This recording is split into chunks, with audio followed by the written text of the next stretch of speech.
April 8, 1943, 27,000 feet above Konz, Germany. The air is thin and bitter cold at 5 miles up. Lieutenant Robert Johnson's breath fogs inside his oxygen mask as he scans the horizon through the armored glass of his cockpit. Below him, the patchwork farms of the German countryside stretch like a quilt stitched with roads and rivers. Above, contrails streak the cobalt sky, white scars left by bombers grinding their way toward the Ruhr Valley. Johnson's gloved hand rests on the control stick of his P-47 Thunderbolt, call sign half-pint, a beast of a machine that weighs 7 tons fully loaded. The engineer, a Pratt & Whitney R2800 double wasp with 18 cylinders and 2,000 horsepower, thrums through the fuselage like a war drum. He's been in theater 3 weeks. The 56th Fighter Group, the first P-47 unit deployed to England, is still learning what this airplane can do. Back at Horsham, St. Faith Air Base in Norfolk, the ground crews call it the Jug, short for Juggernaut. Some say it affectionately.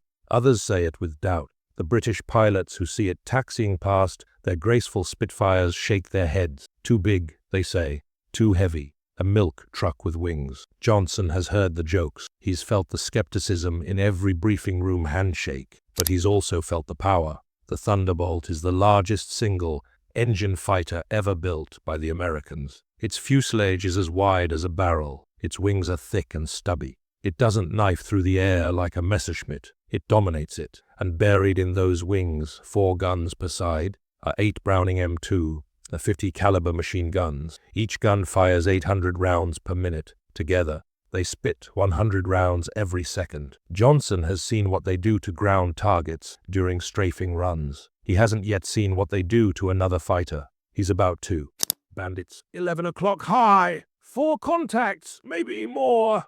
The call crackles through Johnson's radio. He snaps his head left and up. There, silhouetted against the sun, 4 shapes peel away from the glare, sleek, angular. The unmistakable elliptical wings of Messerschmitt Bf 109s, Luftwaffe fighters, painted in mottled, grey camouflage with yellow cowlings and black crosses. They're diving fast, coming in at a 40-degree angle, going for the bombers. Johnson's heart kicks. His squadron leader, Major Hubzank, barks orders. Wolfpack, break left and engage! Stay in pairs! Johnson pulls the stick, and the Thunderbolt banks hard. The G-forces slam him into his seat. His vision grays at the edges. The horizon tilts, and the world becomes a spinning carousel of sky and earth. He levels out, throttle forward, engine roaring. His wingman, Lieutenant Mike Quirk, tucks in tight on his right. Together they dive after the 109s. The Germans see them coming. One of the Messerschmitts breaks off from the bomber run and pulls up into a steep climbing turn.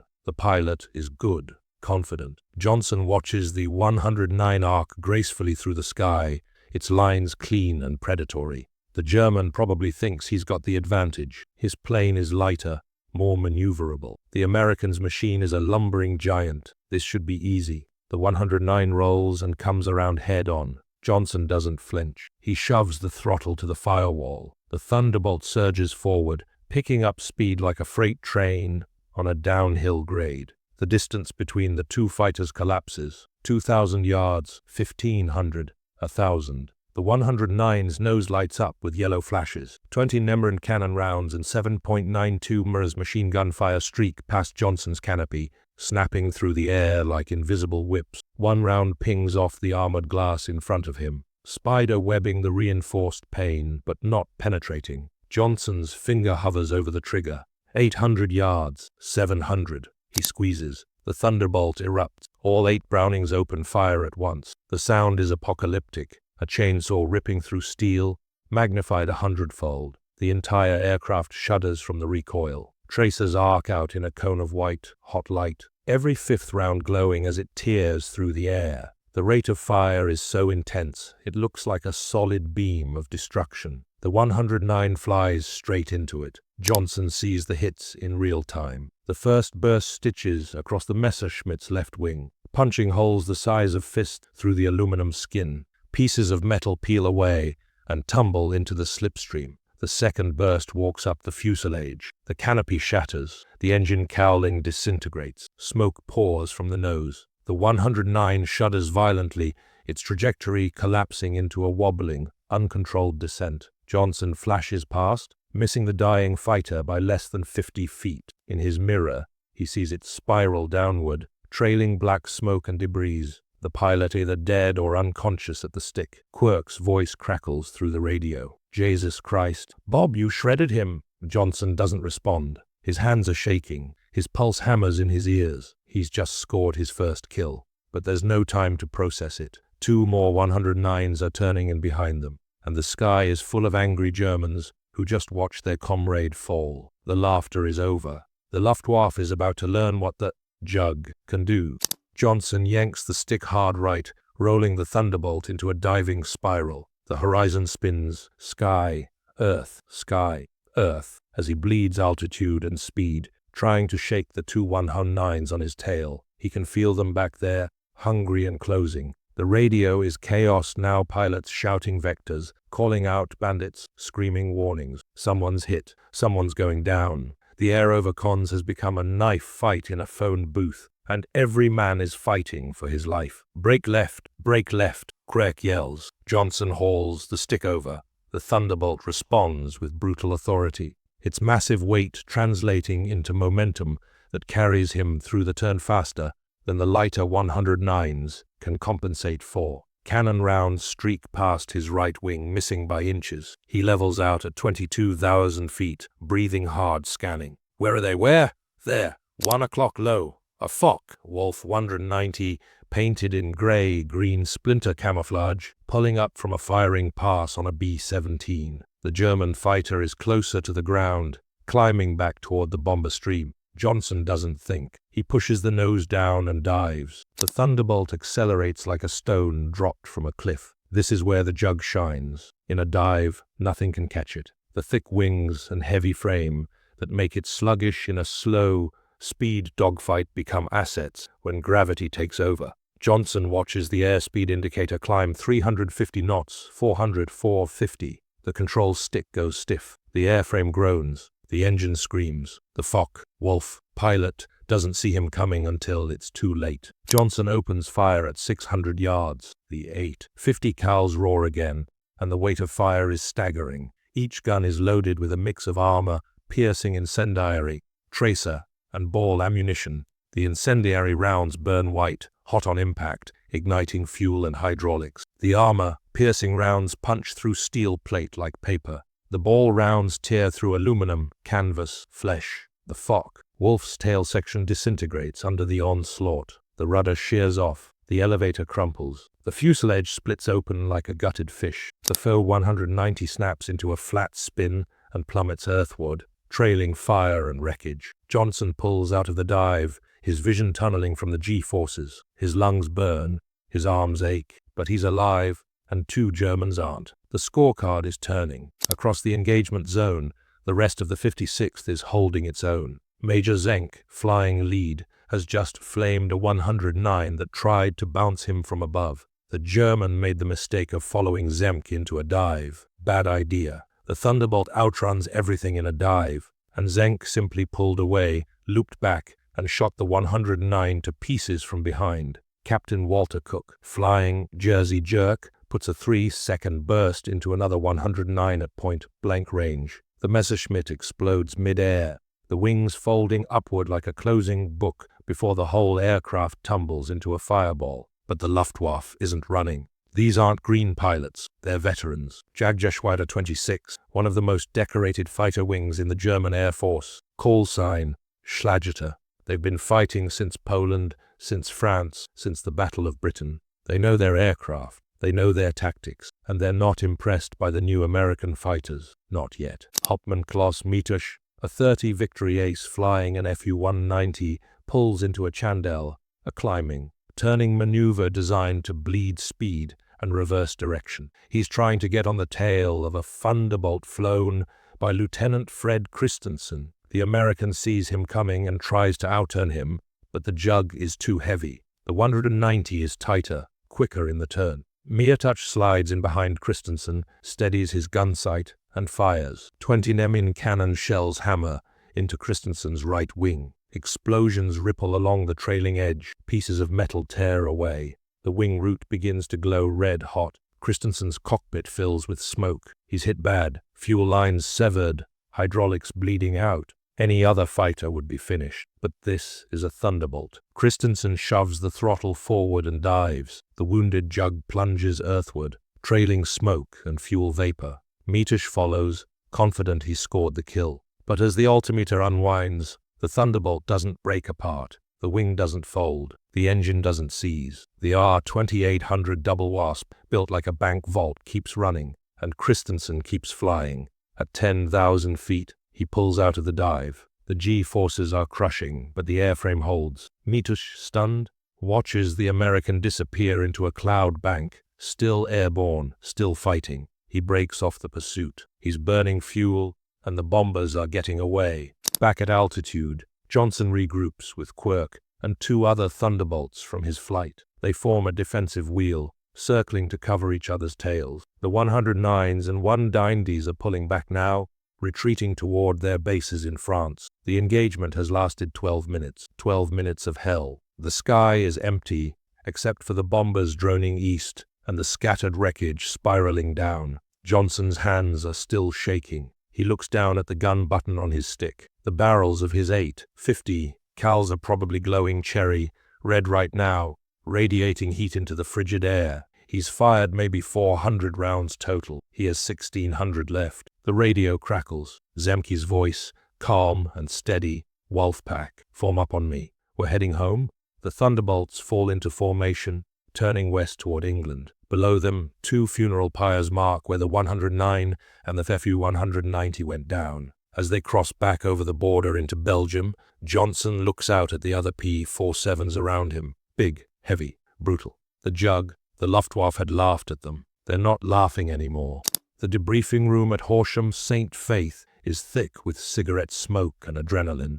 Pilots slump in wooden chairs, flight suits still damp with sweat despite the cold April air outside. Intelligence officers move between them with clipboards, recording gun camera footage confirmation, noting tail numbers, verifying claims. Johnson sits near the back, nursing a cup of coffee that's gone cold in his hands. His legs feel like rubber. His ears are still ringing from the engine noise and gunfire. Major Zenk stands at the front of the room, arms crossed, watching his men. He's 30 years old but looks older, lean, hard-eyed, with the kind of face that's seen too much too fast. He flew P-40s in the Pacific before transferring to Europe. He knows what it takes to survive in this war, and he knows what he's asking of these boys. Most of them are younger than 25. Some haven't shaved yet. Gentlemen, Zenk says, and the room quiets. Today was a good day. We engaged elements of JG-26, some of the best pilots the Luftwaffe has. We knocked down 7 confirmed, 3 probables. We lost nobody. He pauses, letting that sink in. Nobody. That's because you flew smart, you flew together, and you trusted your aircraft. He walks to a blackboard where someone has chalked a crude side view of a P-47. He taps it with a knuckle. The Germans think this plane is a joke. They call it the Jug, same as we do, but they mean it as an insult. Too big, too slow, too clumsy. They think their 109s and 190s can run circles around us in a turning fight. Zenke's eyes sweep the room. They're right. In a slow-speed, low-altitude dogfight, they have the advantage. So don't give them that fight. He underlines the word DIV on the board. This airplane is a rocket when you point it at the ground. You can hit 500 knots in a dive and nothing can follow you. Use that. Use your speed. Use your altitude. And when you do get a shot, make it count. He taps the wings of the chalk drawing. 8 guns. 100 rounds per second. You don't need to be fancy. You just need to hit them. Johnson thinks about the 109 he killed. The way it came apart under his fire. The way the pieces tumbled through the sky like confetti. He's seen newsreels of dogfights, graceful, balletic, planes looping and rolling in elegant arcs. What he experienced today wasn't elegant. It was industrial, mechanical. 8 machine guns turning an enemy fighter into scrap metal in 3 seconds flat. Zenk continues. The Luftwaffe has been fighting for 4 years. They're good, they're experienced, but they've never seen anything like the firepower we bring. When you open up with all 8 guns, you're putting more lead in the air than an entire squadron of Spitfires. That's our edge. That's what keeps you alive. The intelligence officer, a captain named Brennan, steps forward with a folder. We've been analyzing Luftwaffe radio intercepts, he says. After today's engagement, their pilots were reporting back to their controllers. One of them said, and I'm translating here, the American fighters hit like freight trains. We cannot turn with them at speed. Brennan looks up. They're starting to respect you, and that respect is going to turn into fear. But not everyone is convinced. That night, in the officers' club at the base, Johnson sits with Quirk and a handful of other pilots from the 56th. They're drinking warm beer and playing cards when a group of RAF pilots from the neighboring Spitfire squadron walks in. The Brits are polite but skeptical. One of them, a flight lieutenant named Harrington, leans against the bar and eyes the Americans. Heard you boys had a scrap today, Harrington says. 7 kills. Is it 7 confirmed? Quirk replies. 3 more probables. Harrington nods slowly. Not bad. But tell me, how does that great bloody lorry of yours handle in a proper turning fight? Because from what I've seen, it flies like a brick with delusions of grandeur. There's laughter from the British pilots. It's not mean-spirited, but it stings. Johnson sets down his cards. It doesn't turn, he says flatly. It doesn't need to. We dive, we shoot, we climb back up. The 109s can't keep up in the vertical, and when we open fire, they don't get a second chance. Harrington raises an eyebrow. And if they get behind you, they can't stay there, Johnson says. We're faster in a dive. We're faster in a climb at altitude. And if they do manage to line up a shot, this thing can take it. He taps the table. I saw Christensen take 20 Emirate hits today that would have blown a Spitfire apart. He flew home. Harrington considers this. The skepticism doesn't leave his face, but something else flickers there. Curiosity, maybe, or the beginning of respect. Well, Harrington says finally, raising his glass. Here's to not needing to turn then. The Americans drink to that. But the real test isn't in the officers' club. It's in the sky over Germany, where the Luftwaffe is regrouping, analyzing, planning. The initial shock of the Thunderbolts' firepower has worn off. Now the German pilots are learning. They're adapting. They know the P-47 is dangerous in a dive and deadly in a head-on pass. So they're changing their tactics. They're hitting from above and behind, using the sun. They're targeting stragglers and damaged bombers, avoiding prolonged engagements with the escort. And they're whispering among themselves in briefing rooms across France and Germany. Whispering about the American fighters with 8 guns. Whispering about the planes that don't break when you hit them. Whispering about the juggernaut. The myth is beginning. In the coming weeks, the 56th Fighter Group will fly deeper into Germany, escorting B-17s and B-24s on raids to Bremen, Kiel, and Hamburg. They'll tangle with JG-1, JG-11, JG-54, elite units flown by men with Iron Crosses and Knight's Crosses. The kill ratio will climb,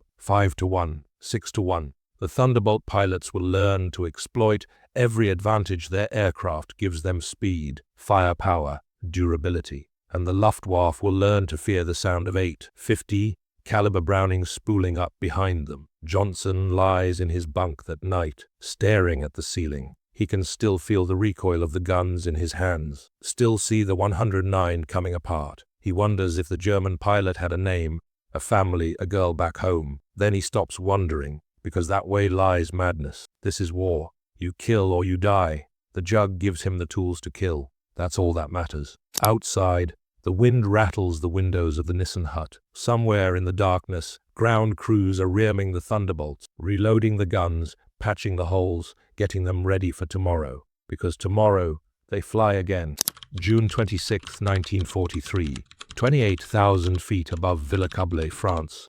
The sun is a copper disk hanging low in the western sky, turning the cloud tops below into a sea of molten gold. Lieutenant Robert Johnson leads a flight of 4 Thunderbolts in a racetrack pattern above a formation of B-17 flying fortresses. The bombers are returning from a raid on a German aircraft factory near Paris, their bomb bays empty, their crews exhausted. Black smoke trails from one fort's No. 3 engine. Another has holes in its vertical stabilizer the size of dinner plates. They've been through hell, and they're limping home. Johnson's job is to make sure they get there. His flight, call sign Keyworth Blue, is stacked at altitude, riding the edge of the bomber stream. Below and behind, more Thunderbolts from the 56th weave in lazy S-turns, conserving fuel, watching for threats. The P-47s have been flying escort missions for 3 months now, and they've developed a rhythm, a language of movement and position that doesn't require words. When one pilot drifts left, his wingman drifts with him.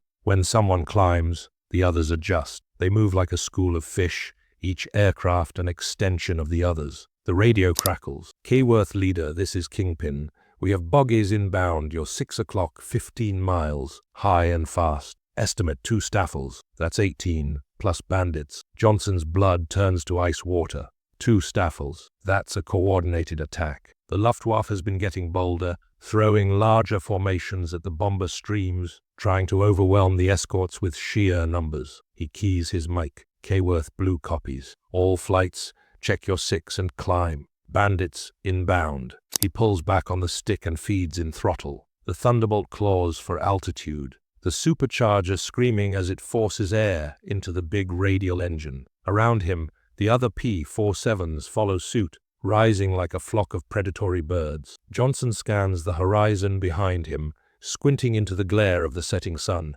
There, black specks against the orange sky, growing larger by the second. Messerschmitt 19s and Fock, Wolf 190s, arrowing in from high altitude in a dive, going for the bombers. They're coming in fast, probably pushing 400 knots, trying to punch through the escort screen before the Americans can react. It's a tactic the Luftwaffe has refined over the past year: hit hard, hit fast, and break off before the escorts can bring their guns to bear. But the 56th has refined their tactics too. Keyworth blue, we're going head on, Johnson says. Pick your targets and fire at range. Don't wait for the merge. He rolls inverted and pulls the nose down, pointing the Thunderbolt directly at the oncoming wave of German fighters. His wingman and the 2 other pilots in his flight follow, forming a line abreast formation. 4 Thunderbolts, 32 machine guns, diving head on into 18 Luftwaffe fighters. The Germans see them coming. A few peel off, braking left and right, unwilling to face the P-47s head-on. They've learned, but most keep coming. Either brave or stupid or both. The closing speed is insane. 2 formations hurtling toward each other at a combined velocity of over 700 miles per hour. The distance evaporates in heartbeats. Johnson steadies his gun sight on the lead 109. The German's nose lights up, 20 mm cannons firing. Yellow tracers streak past Johnson's canopy, so close he can feel the vibration as they rip through the air. He doesn't flinch. He's flown 20 missions now. He knows the Thunderbolt can take it. He knows the armor glass will hold. He knows the engine will keep running, even if it takes a few hits. He squeezes the trigger. 8.50 caliber Brownings erupt in a synchronized roar. The recoil shudders through the airframe, and Johnson feels it in his bones. Tracers arc out in a cone of death, converging on the 109. At this range, less than 800 yards and closing, the combined firepower is apocalyptic. The Messerschmitt flies into the stream of bullets like a man walking into a buzzsaw. The engine cowling shreds. The propeller disintegrates. The canopy explodes in a spray of shattered plexiglass. The pilot's head snaps back, and the 109 flips over, tumbling end over end as it falls away. Johnson flashes past the dying aircraft, missing it by feet. The slipstream buffets his jug, and then he's through, pulling up hard, looking for the next target. Around him, the sky is a madhouse. Dogfights erupt at every altitude. A Fock Wolf chases a Thunderbolt through a barrel roll, cannon fire stitching the air. Another P-47 locks onto an 109's tail and fires a long burst, walking the rounds from the wing root to the cockpit. The 109 explodes, the fuel tanks igniting in an orange fireball that blossoms against the darkening sky. But the Germans are pressing the attack. They've broken through the escort screen, and now they're among the bombers. Johnson watches in horror as a 109 pulls up beneath a B-17 and rakes it with cannon fire. The fort's belly turret explodes. Flames blossom from the bomb bay. The big bomber shudders, begins to fall away from the formation, trailing smoke and burning men. Johnson dives after the 109. The German pilot is good. He pulls into a climbing spiral, trying to regain altitude and rejoin the fight. But Johnson has gravity on his side. The Thunderbolt plunges after him like a hawk stooping on a sparrow. The airspeed climbs past 450 knots. The controls stiffen. The engine roars. Johnson lines up the shot, leads the target, and fires. The burst is short, maybe 2 seconds, but at this rate of fire, 2 seconds is 200 rounds. The 109's tail section disintegrates. The rudder tears away. The elevator shears off. The fuselage breaks in half just behind the cockpit, and the forward section tumbles away, the propeller still spinning uselessly as it falls. Johnson pulls out of the dive, gasping for air, his vision graying. He's at 15,000 feet now, 5 miles lower than where he started. His fuel gauge is dropping fast. He needs to climb back up, rejoin the formation. But first, he needs to survive. A shadow flickers across his canopy. He looks up just in time to see a Fock Wolf 190 dropping onto his tail, guns blazing. 20 mm shells hammer into his right wing. Explosions tear through the aluminum skin. A fuel line ruptures, spraying volatile liquid into the slipstream. Johnson's cockpit fills with the acrid stench of burning metal. Alarm scream. He's hit bad, real bad. He shoves the throttle to the stop and dives. The Thunderbolt responds, plunging earthward in a screaming, smoking descent. The Focke-Wulf follows, but it can't match the P-47's dive speed. Johnson watches the altimeter unwender 12,000 feet, 10,000, 8,000. The airspeed indicator is buried in the red. The wings are shaking. Rivets are popping. He's pushing the jug beyond its design limits, but it's the only way to survive. At 5,000 feet, he levels out. The G-forces slam him into his seat with crushing force. His vision tunnels. His lungs can't expand. For a moment, he thinks he's going to black out. Then the pressure eases, and he's flying straight and level, still alive, still airborne. He looks back. The Focke-Wulf is gone, either given up the chase or unable to follow through the dive. Johnson is alone, 5 miles above occupied France, flying a shot up Thunderbolt that's leaking fuel and trailing smoke. His right wing looks like Swiss cheese. His oil pressure gauge is fluctuating, but the engine is still running. The controls still respond. He points the nose west toward England and begins the long, lonely flight home. Behind him, the battle rages on, but the bombers are getting through, and the Germans are learning, once again, that the juggernaut doesn't go down easy. March 15th, 1944. 2,000 feet above the Ardennes forest, Belgium. The landscape below is a white patchwork of snow, covered fields, and dark stands of pine. Roads cut through the terrain like black veins, and on one of those roads, a German convoy is trying to reach the front lines. 12 trucks, 2 half-tracks, and a pair of Seenkefs, 251 armored personnel carriers, all crawling east toward the German border. They think they're safe. It's mid-afternoon. The skies have been quiet. Allied fighters usually hunt at dawn or dusk. They're wrong. Captain Robert Johnson, promoted after his 30th mission, leads a flight of 6 Thunderbolts in a wide, lazy circle at altitude. They've been flying top cover for a bomber strike against a rail yard near Luxembourg, but the bombers have already turned for home, and Johnson's flight has fuel to spare. He spots the convoy through a gap in the clouds, a tempting target of opportunity. Kworth Blue. We've got vehicles on the road at 2 o'clock low. Johnson says, let's go pay them a visit. The Thunderbolts roll over and dive. By early 1944, the P-47 has evolved beyond its original role as a high-altitude escort fighter. The brass at 8th Air Force headquarters have realized what the pilots have known for months. The Jug is a devastating ground attack platform with 8 50 caliber guns, thick armor, and a radial engine that can absorb punishment. It's perfectly suited for low-level strafing runs. And with the D-Day invasion looming, the Allied air commanders need every fighter they can get to cut German supply lines, destroy fuel depots, and strafe troop concentrations. The Thunderbolt has become a tank destroyer, a truck killer, a train buster. Johnson pulls out of the dive at 500 feet, leveling off just above the treetops. The convoy is directly ahead, maybe a mile away, traveling in a tight column. He can see tiny figures scrambling from the trucks, running for the ditches. They know what's coming. He arms his guns and begins his run. The landscape blurs past at 300 miles per hour. Trees, fields, a farmhouse, then the road rushing up to meet him. The lead truck fills his gun sight. He squeezes the trigger, and the Thunderbolt shakes as all 8 guns open fire. The sound is like thunder, continuous, deafening, primal. Tracers streak downward in glowing white lines, converging on the truck. The 50 caliber rounds, each 1/2 an inch in diameter, weighing nearly 2 ounces, punch through the canvas covering, through the cargo bed, through the engine block. The truck shudders, slews sideways, and explodes as the fuel tank ruptures. A fireball boils up into the air, black smoke rolling skyward. Johnson pulls up hard, climbing away as flak begins to sparkle around him. The convoy has escorts, a flak 38 quad 20mm gun mounted on one of the half tracks. The German gunners are good, tracking him through the turn, filling the air with orange tracers. One round clips his left wing,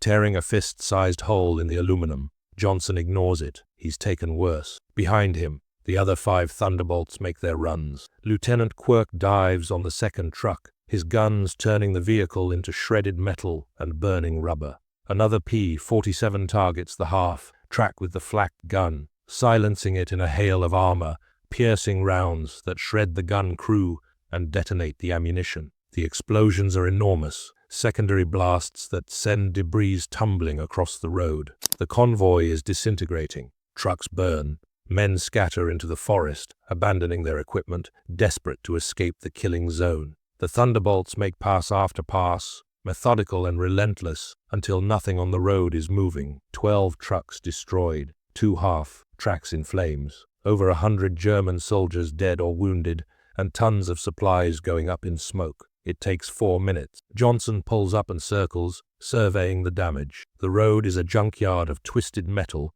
and burning wreckage. Black smoke pillars rise into the grey sky like funeral pyres. He keys his mic. "Good work, boys. Let's head home." The Thunderbolts form up and turn west, leaving the carnage behind. This is the new reality of the air war in 1944. The Luftwaffe is still dangerous, but it's no longer the dominant force it once was. Allied fighters roam over occupied Europe, almost at will, hunting anything that moves. The P-47, with its rugged construction and devastating firepower, has become the Wehrmacht's nightmare. German soldiers call it the Jabos, short for Jag Bomber, fighter bomber, and they fear it more than the strategic bombers. The bombers come once, drop their loads, and leave. The Jabos hunt all day, every day, strafing convoys, shooting up trains, rocketing airfields. By spring of 1944, the Thunderbolt is being equipped with rockets and bombs. The P-47D model can carry 10 5-inch velocity aircraft rockets under the wings, or up to 2 500-pounds of bombs. Pilots learn to dive, bomb bridges, blast open bunkers, crater runways.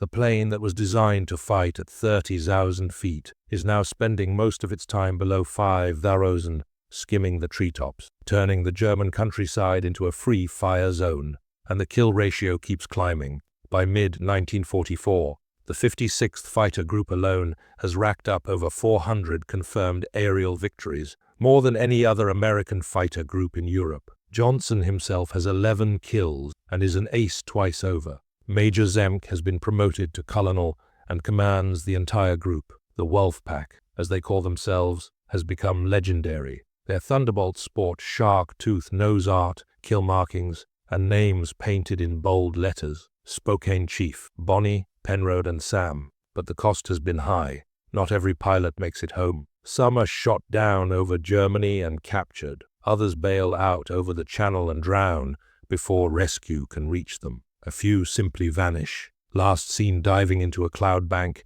never heard from again.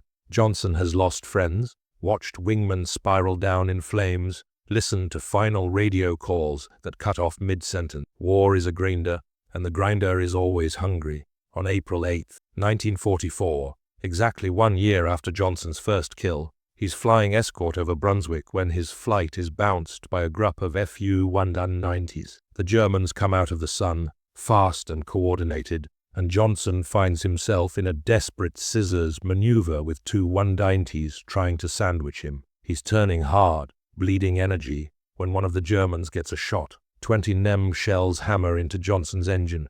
The cowling explodes. Oil sprays across the windscreen. The prop windmills uselessly.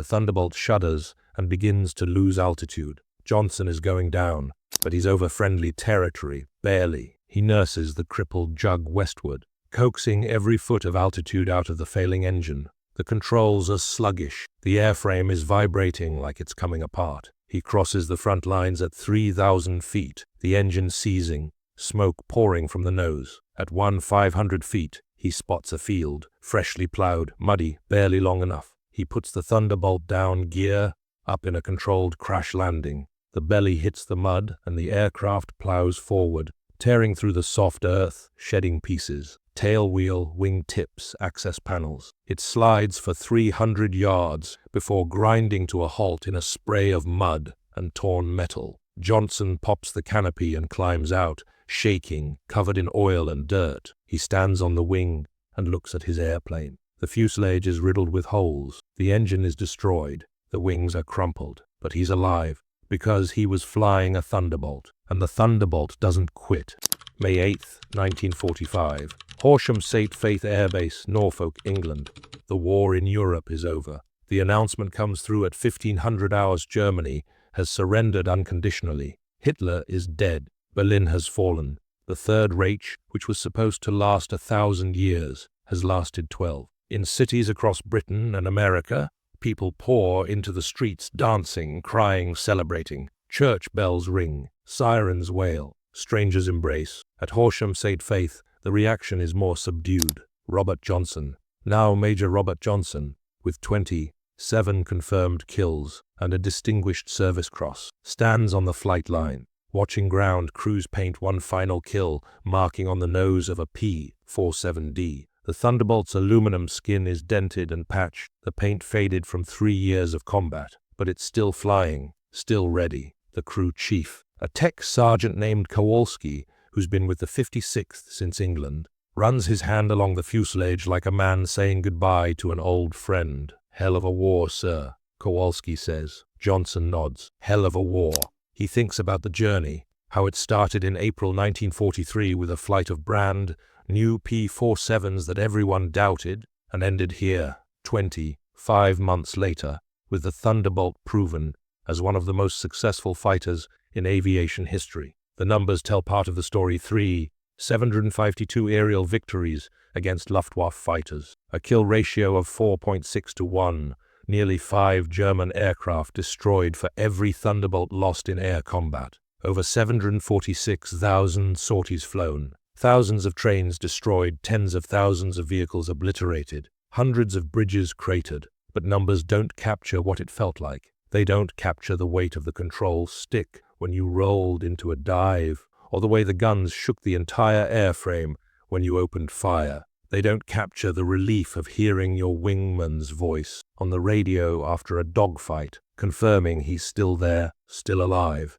They don't capture the sick feeling in your gut when a friend doesn't come home, when his bunk stays empty, when someone else has to pack up his things and send them to his family. The Thunderbolt gave them a chance. That's what mattered. In a war where so many young men were fed into the grinder and never came out, the jug brought them home. It took hits that would have disintegrated a Spitfire or a Mustang. It kept flying with engines shot to pieces, wings full of holes, hydraulics bleeding out. Pilots walked away from crashes that should have killed them, climbed out of wrecked Thunderbolts in muddy fields or forest clearings, bruised and bleeding, but alive. Johnson remembers one pilot, Lieutenant Quincy Brown, who took a 30-memory shell through the cockpit that destroyed his instrument panel, shattered his canopy, and shredded his flight suit. The explosion should have killed him. Instead, the armored seat behind him absorbed the blast, and the rugged airframe stayed together long enough for him to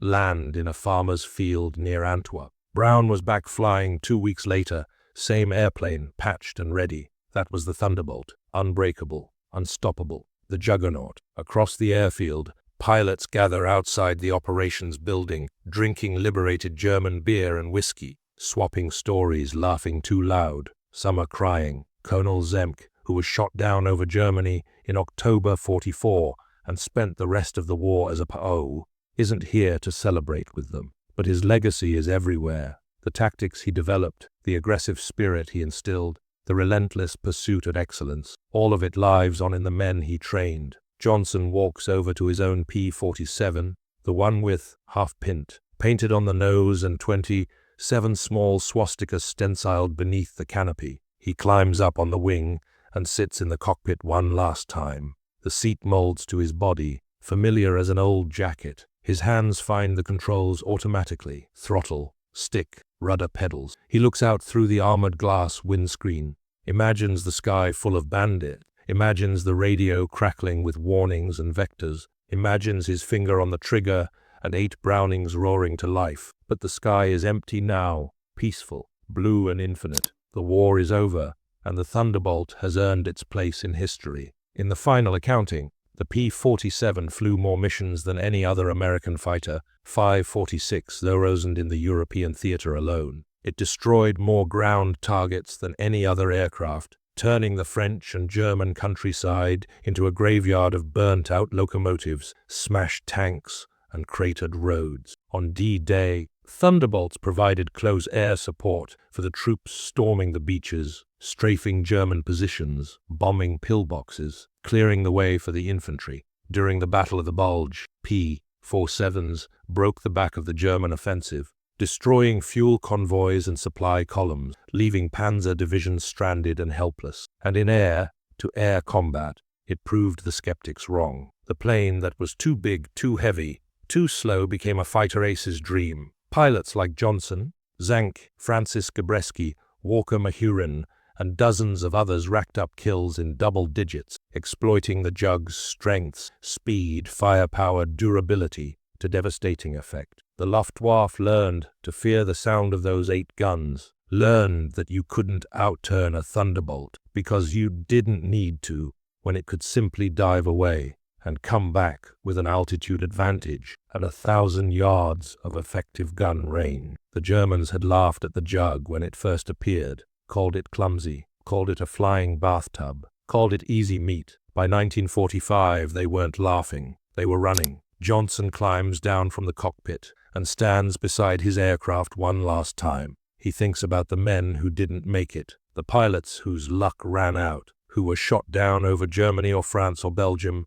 and never came home. He thinks about the B-17 crews he escorted, the ones who made it to the target and back, because a Thunderbolt was there to keep the 109s and 190s off their tails. He thinks about the soldiers on the ground who called in air support and watched P-47s tear apart enemy positions, giving them a chance to advance, to survive, to win. The Thunderbolt was more than just a machine. It was a promise that American industry could build something tougher, stronger, and more lethal than anything the enemy had. A promise that the men flying it wouldn't be thrown away cheaply, that they'd have the tools they needed to fight and survive. A promise that air superiority wasn't just a concept, it was real, achievable, decisive, and that promise was kept. As the sun sets over the English countryside, casting long shadows across the airfield, Johnson takes one last look at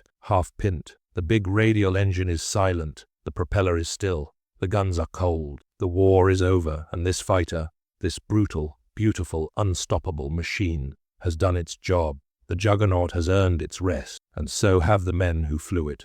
Thanks for watching WW2 Forgotten 45 channel. If you want more untold stories from World War II, like and subscribe and hit that bell. These heroes deserve to be remembered, and you help us keep their legacy alive. See you in the next one.